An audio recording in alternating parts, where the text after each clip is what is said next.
Hello, everyone. I'm Suyash Tripathi.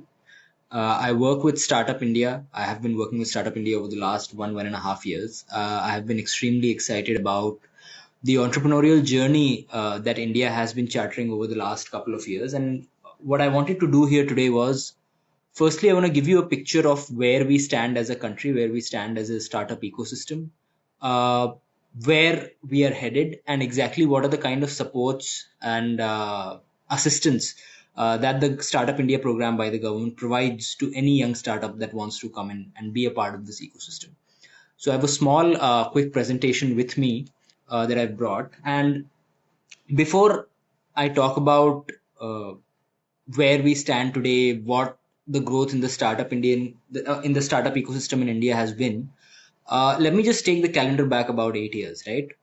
Uh, we were a fairly young country, we still are, and when you have a young population, what that automatically means is that you have a very high risk appetite as a country, and B, you have a very high capacity for innovation. In spite of that, if you look at where we were 8 years back, words like startups, venture capital, unicorns, unicorns, these were not used in common parlance. And the reason for that was that the people had a very parochial understanding of what a business is supposed to be. And that's when a need was felt by the government of India that there has to be a dedicated program to boost entrepreneurship in this country. And that's what led to the Startup India program. We started on the 16th of January 2016. Just about 3 days back, we celebrated the National Startup Day, which was the completion of 8 years of Startup India. And the key mandate that was sort of given to us, the key pillars of action that were decided for Startup India program were simplification and handholding. What that means is we create an environment where it becomes very easy to create a business, to start a startup. Secondly, were the pull factors, which means we have to incentivize people to do businesses. And so that led to funding support, tax exemptions, and so on. And I'm going to talk about these initiatives in a bit more detail as we go forward. And thirdly, of course, we realize that growth doesn't happen in a silo. It has to be in partnership with different established institutions. And so industry, academia partnerships and facilitation of these linkages is what Startup India was meant to focus on. So these were the three key pillars that we have been working on for over the last 8 years. And if I had to just show you quickly, I think the numbers speak for themselves. So today we stand as the third largest startup ecosystem in the world. We have north of 1,15,000 startups in this country that are recognized by the DPIIT. But the beauty of this growth is that this growth is not just coming from the Mumbai's, the Delhi's, the Bangalores of India.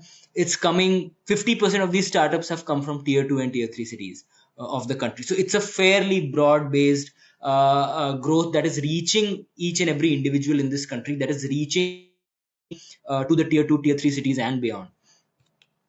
Just to put these numbers in perspective, if you compare them to where we started off, we had some 400 plus startups, 452 or something, when we started off in 2016. And that's when we started off with defining what a startup even is. And I'm going to talk about that as well in a while.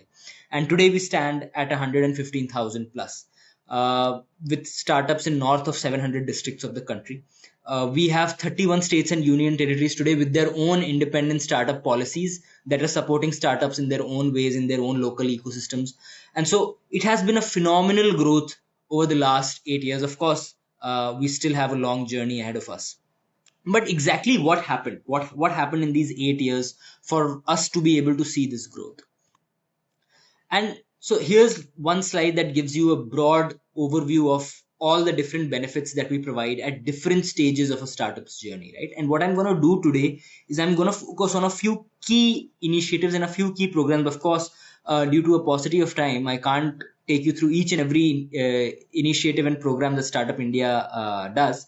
But what I'll do is I'll focus on a few key marquee initiatives that we have to give you a sort of a flavor of exactly what's on offer for a young startup that comes into the ecosystem. So if you had to leave this presentation with one name in mind, I would say it should be the Startup India Hub or the Startup India Portal.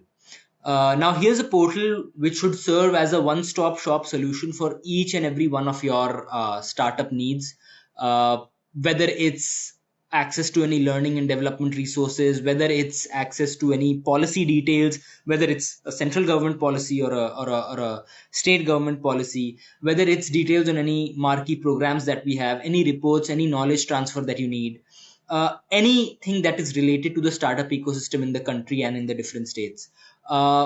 I think Startup India Hub has to be your go-to solution. We already have more than 6 lakh registered users on the platform, and they're growing exponentially as we speak, right? So the one name that you should keep in mind that I would request all of you to sort of note down, access after this presentation is over, is the Startup India portal. Now, as I said, I'm going to take you through some of the key things that we did along the way that led to this growth, right? The first was recognition.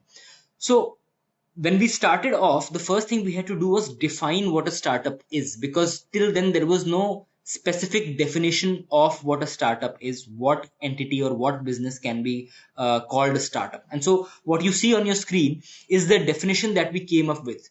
And while the definition may seem like it has 10 years of incorporation, there are different conditions that are specified. The process for recognition is extremely streamlined, right? So there's an online portal. You apply with all the details. The teams look at the application. All the documents get verified, and you get updates on your recognition, whether your application is complete, incomplete, whether your recognition has been received. All of that is online, completely streamlined. Shouldn't take more than a couple of days, right? So we came up with this definition, but the primary reason why we came up with this definition was to sort of create what we would call a target group, right? Whenever you have to disburse any benefits, whenever you have to create any policies, you have to have a target group in mind. So the first reason why you define a startup is to define what your target group is going to be, what entity is going to get the benefits of Startup India scheme, and so on and so forth. So here is what we call the DPIIT recognized startup, is a startup that qualifies these 4 criteria. Now coming to the benefits that we give, firstly on the funding front, right? We created the fund of funds scheme that is managed by SIDBI with a corpus of almost 10,000 crores. And what this fund is about is it's focused on investing in these alternate investment funds and through them into startups.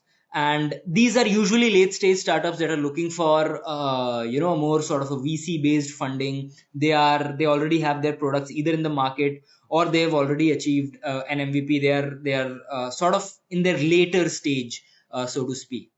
But then over time we realize that the highest amount of risk, let's say, that a startup is taking is at the initial phases of the startup journey. And so we came up with the Startup India Seed Fund scheme, which is another corpus of 945 crores.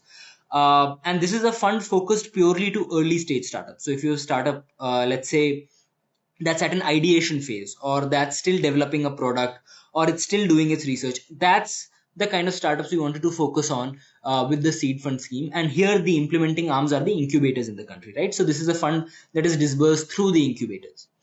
We also very recently launched a credit guarantee scheme, which is basically to ensure that lending institutions that support startups don't face the brunt of all the risk that goes on, that comes along with investing in startups. And so that risk is mitigated, and to ensure that, we came up with the credit guarantee scheme as well.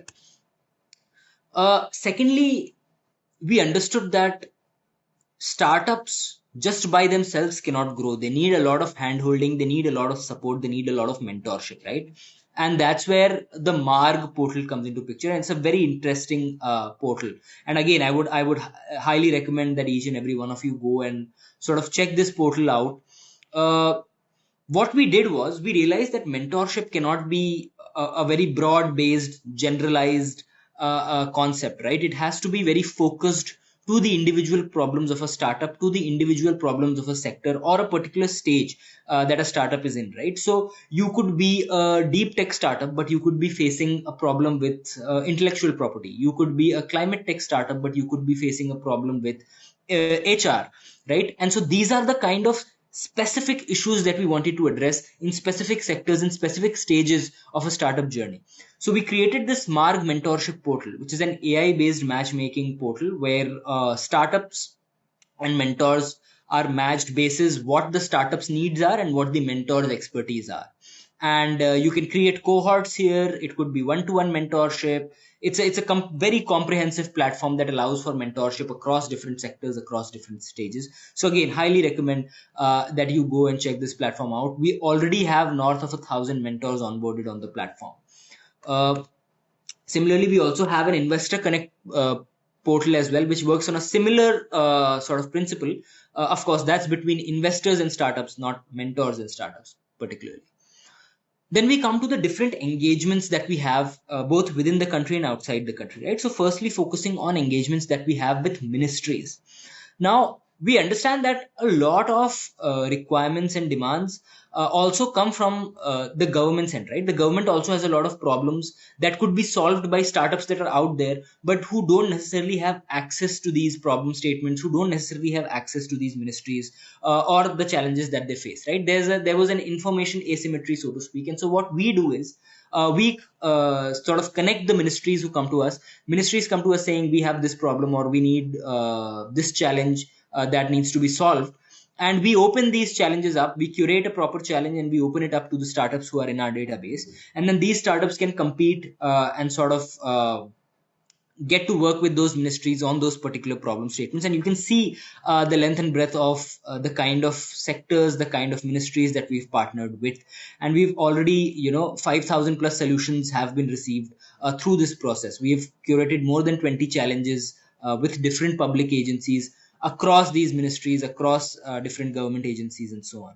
So that's the work that we're doing with the government agencies. But then we're also working a lot with the corporate partners that we have in the country, right? And I mean, you can look at your screen, and these are some of the best names, some of the best brands, not just in the country, but in the world, right? So we have north of 250 corporate partners.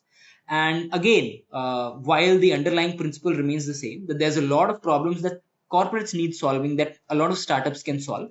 And so we sort of become the bridge between these corporates and the startups. We ensure that the startups get the benefits that the corporates can offer, whether it's mentorship, whether it's pilot orders, whether it's incubation. And of course, we open up those challenges and problem statements to the startups so that the relevant startups can connect with the corporates and solve their problems. Again, 850 plus startups have benefited through these partnerships. And as I said, we already have more than 250 plus corporate partners who are assisting us in this startup growth story. But these were the partners that we have on the domestic front, right? We also have a lot of partnerships with different countries in the world. We have 20 startup bridges with different international partners.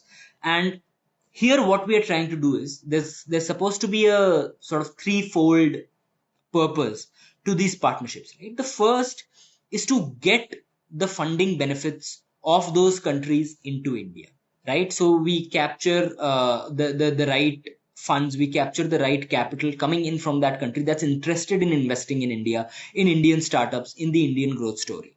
That's one. The second is we want to provide market access to startups here to other countries, right? We realize that you can have a problem statement that you're solving as a startup that may or may not be relevant to the geography that you're in, but it may be very relevant to the geography, let's say, of a different country. It may be very relevant to the cultural, social context of a country in a different part of the world. And so we want to have these engagements for that kind of an access to exist. And thirdly, of course, and most importantly, it has to be knowledge transfer, right? Both from other countries to India as well as from India to other countries. So these are the key pillars, as I said, of the partnerships that we have is the mobilization of capital into India, easier penetration into global markets, and as I said, knowledge exchange and experiential learning from India to other countries as well as from other countries to India. Now, just to take you through a few key marquee programs that we have at Startup India before I end, we have something called the State Startup Ranking Framework, which we started in 2018. We just declared the results of the fourth edition 3 days back on 16th of January on the National Startup Day. What we do here is we have a very comprehensive framework where we rate what the startup ecosystems in different states look like across different categories, across different sectors and segments of evaluation. And it's a fairly comprehensive evaluation process. So we release a report at the end of the year, and you can access this report, as I said, on the Startup India Hub to see how the different states are performing in different areas of entrepreneurial growth. Similarly, we had the Startup India Yatra, which was an awareness drive launched across the country. We have Startup India Innovation Week, which is the week around 16th of January, where we celebrate innovation across the country, whether it's through the different incubator partners, whether it's through different international engagements, and so on and so forth. So we have a lot of programs for startups that are happening across the year, throughout the year. And we are more than happy to partner with entities who are willing to work with us and make the startup ecosystem grow in the future. So with that, I'll thank you all a lot, and I'll thank you all for being very patient with your time. And if you have any questions, I'd be more than happy to take them. So thank you so much again.